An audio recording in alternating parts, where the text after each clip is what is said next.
বান্দাদেরকে এমন পরিচালনা করতে পারেন না যে আমার বান্দা কিছু খাবে না, আমি তারা এইভাবে রাখবো। আল্লাহ পারেন না?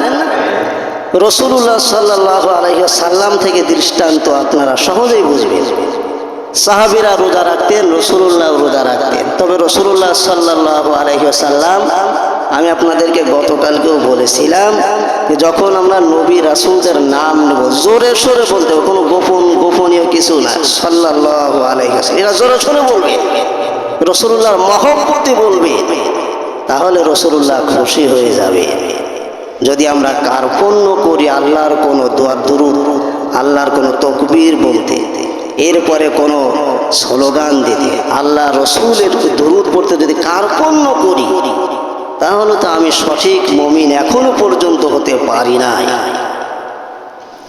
ভাইরা আমার, বিশ্ব উসাল পালন করতেন কিছু কিছু সাহাবীরা রাসূলুল্লাহর দেখা দেখি সওমে উসাল পালন করতে লাগলেন।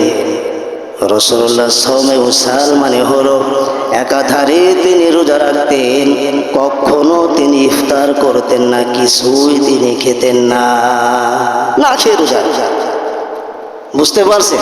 রাসূলুল্লাহ না খেয়ে একাধারে কয়েকদিন পর্যন্ত সপ্তাহ কেটে যাচ্ছে, রাসূলুল্লাহ খাচ্ছেন না। তাই এটা রাসূলুল্লাহ যদি পারেন, এটা পারাচ্ছেন কে? আল্লাহ পারাচ্ছেন না। আল্লাহ না খেয়ে থাকেন, আল্লাহ তার বান্দাদেরকে যেভাবে ইচ্ছা সেভাবে তিনি পরিচালনা করতে পারেন। এই ক্ষমতা কার আছে? আল্লাহ। বিশ্ব নবীর কিছু কিছু সাহাবী এইভাবে দেখা গেল সওমে উসাল পালন করতেছে, না খেয়ে খেয়ে তারা এক পর্যায়ে দেখা গেল তারা অসুস্থ হয়ে পড়েছে, কাজ কাম আর করতে পারে না। তখন রাসূলুল্লাহর দরবারে অভিযোগ এলো, ইয়া রাসূলুল্লাহ, আপনি যে সওমে উসাল পালন করেন, কিছু খান না, আপনার কিছু সাহাবীরা এইভাবে করে সওমে উসাল পালন করছে, আপনি তো অসুস্থ হন না, কিন্তু আপনার সাহাবীরা তো জীবন পীড়ায় চলে যাচ্ছে, এর কি হবে? রাসূলুল্লাহ বললেন, না, আমি সওমে উসাল এটা পালন করবো, এটা আল্লাহর নির্দেশ।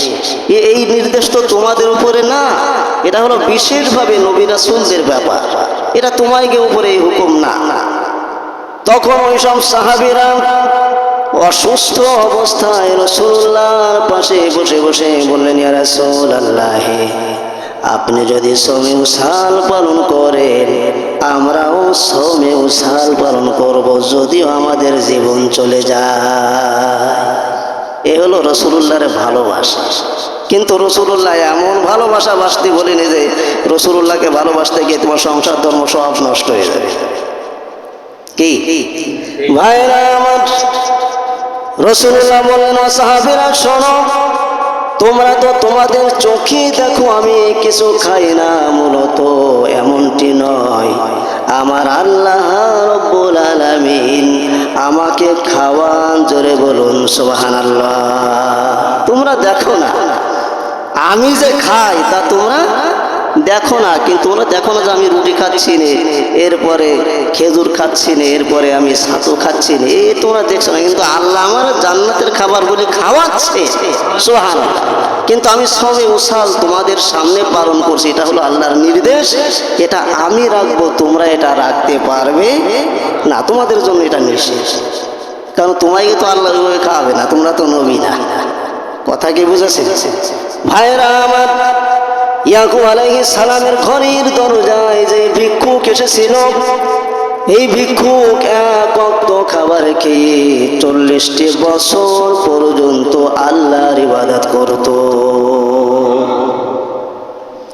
এক পর্যায়ে ইয়াকুব আলাইহিস সালাম যখন ভুলে গেলেন যে আমার ঘরের দরজায় ভিক্ষুক দাঁড়িয়ে রয়েছে, কিছুক্ষণ এই ভিক্ষুক দাঁড়িয়ে থেকে এই ভিক্ষুক যাওয়ার সময় চোখে পানি ছেড়ে দিয়ে আল্লাহর দরবারে কেঁদে ফেললেন আর বললেন, আয় আল্লাহ তাআলা, আমি ইয়াকুবের দরবারে গিয়েছিলাম খাবার খাওয়ার জন্য, একটা ওয়াক্ত যদি আমি খাবার খেতাম, আল্লাহ 40টি বছর ইবাদত করতে পারতাম, কিন্তু ইয়াকুব আমাকে খাবার দেওয়ার ভয় আর সে ঘর থেকে বের হয় না। মূলত তো তা না, ইয়াকুব আলাইহিস সালাম খাবার দেওয়ার ভয় দিতে আসছে না, মূলত কি তা না, ভুলে গেছে। এটা আল্লাহই ভুলই দিছে। এই ঘটনা আল্লাহ ঘটাচ্ছে।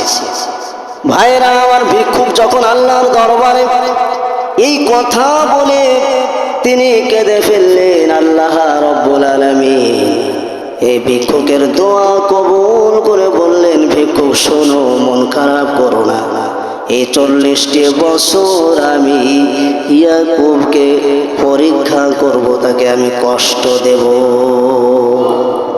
40 বছর এক ওয়াক্ত খাবারকে ইবাদত করতে পারবে, এটা তো তুমি আর করতে পারোনি। ইয়াকুবের দরবারে খাবার আর তুমি পাও নাই, তবে 40 বছর ইয়াকুবরে আমি কষ্ট কিভাবে দেবে, এবার তো ঘটনা। এর কিছুদিন পরে হযরত ইয়াকুব